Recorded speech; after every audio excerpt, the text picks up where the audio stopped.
Hello everyone, welcome to Keep Learning by Swapnil. आइए question देखते हैं। 27 क्वेश्चन।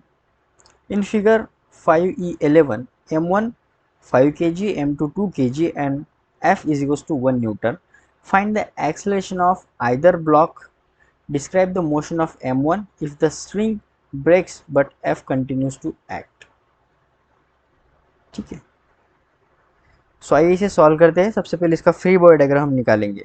नीचे की तरफ F फोर्स है, ग्रेविटेशन के कारण, जी के कारण यहाँ पे नीचे की तरफ और एक फोर्स आएगा M2G। ऊपर की तरफ टेंशन, तनाव इस स्ट्रिंग में आएगा, सेम टेंशन यहाँ पर भी आ जाएगा। यहाँ पर फिर से नीचे की तरफ M1G एक फोर्स आएगा। ठीक है, अब यहाँ पे हम ऐसा मानेंगे कि ये इस डायरेक्शन में बॉडी एक्सलेट कर रही है ए एक्सलेशन से, तो सिमिलरली M2 ऊपर की तरफ एक्सलेट करेगा, क्योंकि स्ट्रिंग तो सेम है, कॉमन स्ट्रिंग है, एक ही स्ट्रिंग है, तो कुछ इस प्रकार ये मोशन करने शुरू करेगी। जो गिवन हमें टर्म्स है वो भी लिख लेते हैं।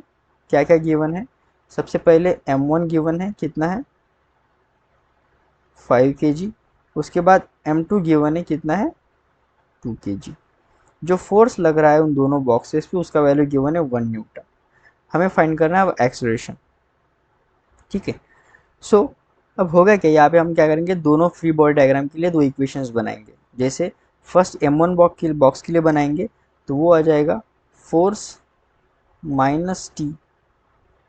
ठीक है, या फिर फोर्स नीचे की तरफ एफ भी लग रहा है, प्लस M1G भी नीचे की तरफ लग रहा है, माइनस टेंशन ऊपर की तरफ है, और नेट आ जाएगा M1 इंटू ए एक्सलेशन, कुछ इस प्रकार।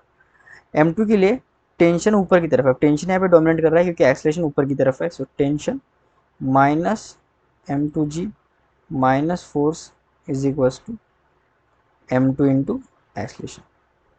दोनों को ऐड करते, सो टी से ये माइनस टी प्लस टी चला गया, एफ माइनस एफ चला गया, ये बचा M1G माइनस M2G, और यहाँ पे आ जाएगा M1A प्लस M2A।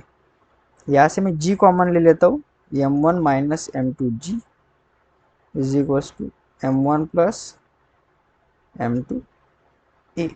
ठीक है, यहाँ से एक्सलेशन आ जाएगा M1 minus M2G upon M1 plus M2। अब हमें मास का वैल्यूज पता है, तो अब पुट करते हैं, तो एज इक्वल्स टू M1 है 5 kg, सो 5, M2 है 2 माइनस 2 इंटू जी अपॉन M1 है 5, M2 है 2, सो 5 माइनस 2 हो जाएगा 3/7, यहाँ पे आ जाएगा जी।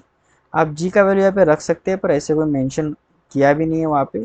आप 9.8 रख के भी वैल्यू निकाल सकते हो, पॉइंट में भी आएगा, फ्रैक्शन में भी आ सकता है, या फिर आप सीधा सीधा 10 भी रख के उसे कर सकते हो। ठीक है, पॉइंट में कुछ आंसर आपको मिलेगा, पर ये आंसर बुक का भी सोल्यूशन में यही आंसर मेंशन है। ठीक है, सो ये तो हो गया हमारा एक्सप्लेनेशन।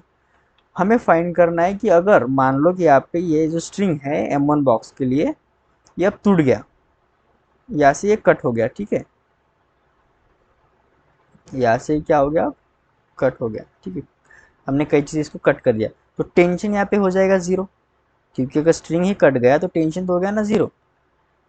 सो यहाँ पे हम फ्री बॉडी डायग्राम देखते हैं उसका। सो M1 मास के लिए नीचे की तरफ तो एक फोर्स लग रहा है F, वो कंटिन्यू लग रहा है, वहाँ पे मेंशन भी है ये F कंटिन्यू एक्ट। M1G तो लगेगा ही लगेगा क्योंकि उसको नीचे गिरना होगा। अब ऊपर की तरफ जो टेंशन था वो स्ट्रिंग कटने के कारण हो गया ज़ीरो, और बॉडी मान लेते किसी एक्सलेशन से नीचे की तरफ जा रही है। ठीक है, वो ए डैश एक्सलेशन जा रही है, अब हमें वो ए डैश एक्सलेशन वो फाइंड करना है। सो होगा क्या कि F1 plus M1G is equal to आ जाएगा of M1 into A dash. जो नया एक्सलेशन होगा यहाँ पे, क्योंकि स्ट्रिंग कट चुकी है, अब उसका एक्सलेशन बढ़ गया होगा नीचे की तरफ। हमें फाइंड करना है ए डैश, सो यहाँ से ए डैश आ जाएगा F upon M1 plus M1G upon M1। ठीक है, इसको थोड़ा छोटा कर लेते हैं ताकि लिखने में थोड़ी जगह बच जाए।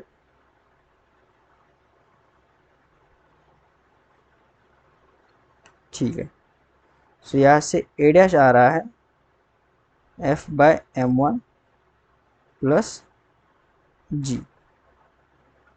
ठीक है, अब F का वैल्यू पता है 1, M1 का पहले है कि M1 का वैल्यू पता है 5 प्लस जी, सो ये ए डैश आ जाएगा 0.2 प्लस जी। या फिर जी की वैल्यू 9.8 अगर रखते हो तो ए डैश आ जाएगा 10, या फिर 10 लगती हो तो 10.2 आ जाएगा, ठीक है।